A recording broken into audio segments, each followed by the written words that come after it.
ఏపీలో రాజకీయాలు హాట్గా మారుతున్నాయి. కూటమి సర్కార్ అధికారంలోకి వచ్చి ఏడాది గడిచింది.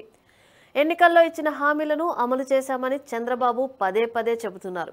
అలాగే ప్రభుత్వం అధికారంలోకి వచ్చి ఏడాది పూర్తయిన సందర్భంగా ప్రజల్లోకి వెళ్లి ప్రతి ఒక్కరికి తమ ప్రభుత్వం చేసిన మంచి గురించి వివరించాలని చంద్రబాబు సూచించారు. అయితే తొలి అడుగు పేరుతో రాష్ట్ర వ్యాప్తంగా ఎమ్మెల్యేలంతా పర్యటనలు కూడా ప్రారంభించారు. అటు చంద్రబాబు కూడా తన సొంత నియోజకవర్గంలో కుప్పంలో తొలి అడుగు ప్రారంభిస్తున్నారు. మరి మంత్రి నారా లోకేష్ మంగళగిరిలో ఇంటింటికి తొలి అడుగు చేపట్టారు. అయితే ఇక్కడే ఓ పెద్ద ప్రశ్న ఏపీ రాజకీయాల్లో బాగా వినిపిస్తోంది.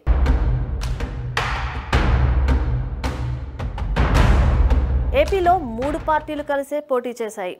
అందుకే ఎన్డీఏ కూటమికి 164 సీట్లు వచ్చాయనేది అటు జనసేన ఇటు బీజేపీ నేతలు పదే చెబుతున్నమాట. ఇక గతంలో ఎన్నడూ లేని విధంగా ఏపీలో 8 స్థానాల్లో బీజేపీ విజయం సాధించింది. అలాగే జనసేన కూడా 21 స్థానాల్లో పోటీ చేసి అన్ని గెలుచుకుంది. ప్రభుత్వం చేపడుతున్న అన్ని కార్యక్రమాల్లో 3 పార్టీలకు చెందిన మంత్రులు పాల్గొంటున్నారు. జనసేన తరపున కందుల దుర్గేష్, బీజేపీ తరపున సత్యకుమార్ యాక్టివ్గా ఉన్నారు. అయితే ప్రస్తుతం తెలుగుదేశం పార్టీ నేతలు చేపట్టిన తొలి అడుగు పర్యటనలకు బీజేపీ జనసేన నేతలు దూరంగా ఉన్నారు. తొలి అడుగు సీఎం హోదాలో చంద్రబాబు ప్రారంభిస్తుంటే డిప్యూటీ సీఎం పవన్ కళ్యాణ్తో పాటు జనసేన బీజేపీ నేతలు ఎక్కడా కనిపించడం లేదు.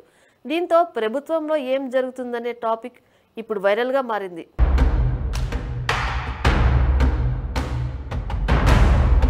ఏడాది కాలంలో ప్రభుత్వం ఎంతో సాధించిందని కూటమి నేతలు రోజు చెబుతున్నారు.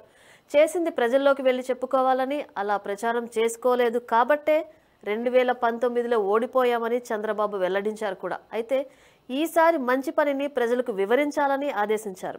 ఇందుకోసమే తొలి అడుగు పేరుతో పార్టీ నేతలంతా ప్రజల్లోకి వెళ్లాలన్నారు. అయితే ఈ కార్యక్రమం టీడీపీ సోలోగా నిర్వహిస్తోంది. ప్రభుత్వంలో భాగస్వాములుగా ఉన్న జనసేన బీజేపీలకు చెందిన నేతల్లో ఒకరు కూడా ఈ కార్యక్రమంలో ఎక్కడా కనిపించడం లేదు.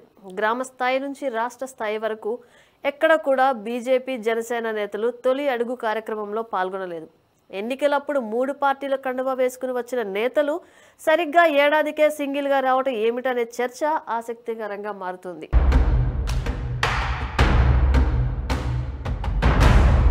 ప్రభుత్వం సాధించిన విజయాలు 3 పార్టీలతో ఏర్పడిన కూటమికి దక్కుతుందని తొలి నుంచి 3 పార్టీలు చెబుతున్నారు.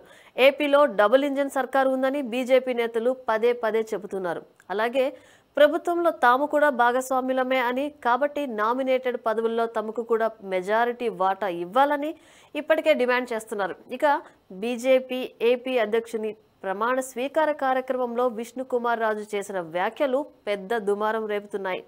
బీజేపీకి స్థానిక సంస్థల ఎన్నికల్లో మెజారిటీ సీట్లు కావాలని డిమాండ్ చేశారు. ఈ వీడియో వైరల్గా మారడంతో టీడీపీ అభిమానులు కూడా ఘాటుగానే బదిలిస్తున్నారు.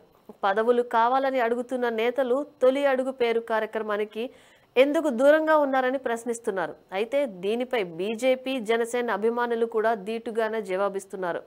కూటమిలోని మొత్తం 164 ఎమ్మెల్యేలతో నిర్వహించాల్సిన తొలి అడుగు సమావేశాన్ని టీడీపీ మాత్రమే ఎందుకు నిర్వహించిందంటున్నారు. ఈ కార్యక్రమానికి కూటమిలోని మిగిలిన పార్టీల నేతలను ఎందుకు పిలవలేదంటున్నారు. ఒంటరిగా సమావేశం పెట్టుకుని కార్యక్రమంలో ఇతర పార్టీల నేతలు ఎందుకు పాల్గొనలేదని ప్రశ్నిస్తున్నారని నిలదీస్తున్నారు.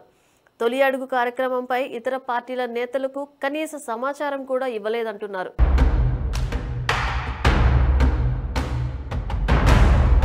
మరోవైపు ఏపీలో కూటమి సర్కార్ ఏడాది పాలనలో హామీల విస్మరణ, వైఫల్యాలపైన వైసీపీ ప్రజల్లోకి వెళ్తోంది.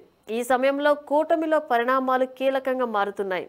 ప్రభుత్వం అమలు చేస్తున్న సంక్షేమ పథకాలను 3 పార్టీల నేతలు ప్రజల్లోకి వెళ్లి వివరించాల్సి ఉంది. కానీ టీడీపీ నేతలు మాత్రమే ప్రజల్లోకి వెళ్లడం ఏమిటి అనే చర్చ జరుగుతోంది. మరోవైపు వైసీపీ నేతలు కూడా కూటమి సర్కార్ వైఫల్యం అంటూ 3 పార్టీలను కలిపే నిందిస్తున్నారు. దీనిపై కూడా జనసేన బీజేపీ నేతలు ఇప్పటి వరకు స్పందించలేదు. ఎన్నికలప్పుడు సూపర్ 6 హామీలను 3 పార్టీలు కలిపే ఇచ్చాయి. కానీ అధికారంలోకి వచ్చిన తర్వాత మాత్రం కేవలం టీడీపీ నేతలు మాత్రమే ప్రజల్లోకి వెళ్లడం వల్ల కూటమిలో చీలికలు వచ్చాయనే సంకేతాలు ప్రజల్లోకి వెళ్లే ప్రమాదం ఉంది. కలిసికట్టుగా వెళ్లడంతో సానుకూల సంకేతాలు వెళ్తాయని, ఇప్పుడు వేరువేరుగా ఉండటం ద్వారా కొత్త సందేహాలకు అవకాశం ఇచ్చినట్లవుతుందని విశ్లేషకుల మాట. ఈ కార్యక్రమానికి బీజేపీ, జనసేన పార్టీలు దూరంగా ఉండడం పైన కూటమి నేతలు స్పష్టత ఇవ్వాల్సి ఉంది.